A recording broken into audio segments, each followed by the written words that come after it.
और आपको बताएं कि टिड्डी दल ज़रूरी फसलों को भी नुकसान पहुंचाने लगी है और गोल के गोल कीड़ों ने किसानों की फसलों को तबाह कर दिया है।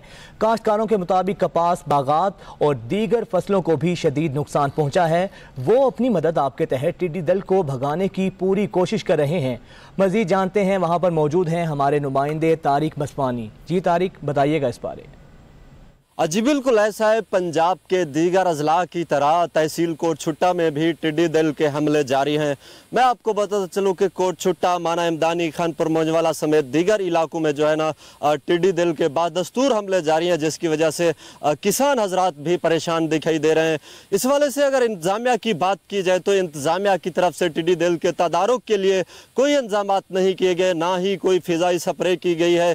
तो इस वाले से किसानों का कहना है कि हमारी जो है ना लाखों रुपए की जो ज़ेरे काश्त फसल थी, कपास की फसल, वो भी तबाह हो चुकी है और दूसरी जो काश्त फसलें थी वो भी टिड्डी दल के हमला से शदीद मुतासर हुए हैं। मगर इंतजामिया की तरफ से कोई तवज्जो नहीं दी जा रही, जिसकी बहस जो है ना इस साल जो है ना किसानों का करोड़ों रुपए का नुकसान होता हुआ दिखाई दे रहा है।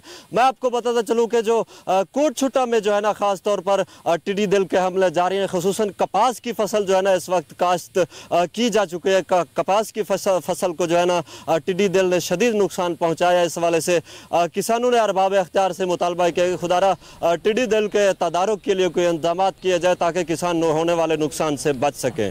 जी, बहावलपुर